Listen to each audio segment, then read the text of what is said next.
80% cells executive અને business leaders fail જાય છે because of this one syndrome. Welcome to 30 day cells and lead generation challenge day 5. આ સિન્ડ્રોમનું નામ છે, આ રોગનું નામ છે ઇમ્પોસ્ટર સિન્ડ્રોમ.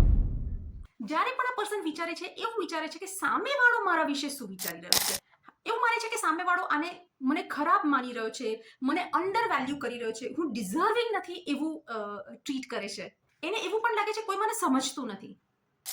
આ સેલ્સ એક્ઝિક્યુટિવ પોતાના વિશે નથી વિચારી રહ્યો, એ વિચારે છે કે સામેવાળો મારા વિશે શું વિચારી રહ્યો છે. સામેવાળાને તો કદાચ ખબર નહીં હોય. આને કહેવાય ઇમ્પોસ્ટર સિન્ડ્રોમ. છે તમારી લાઈફમાં? What others think of you? My guru Bob Proctor એમને એવું કીધું હતું, what somebody else thinks of you is none of your problem.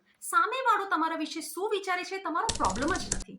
હા, તમે પ્રોપર ઓનેસ્ટીથી કામ કરો, મોરલી અગર તમે કરેક્ટ છો તો યુ ડોન્ટ હેવ ટુ બી બોધર્ડ. અને તમારે સક્સેસ જોઈતું હોય તો તમારે એક વસ્તુને તમારા લાઈફમાંથી આઉટ કરવું પડશે. એ થોટ છે ક્યા કહેંગે લોગ.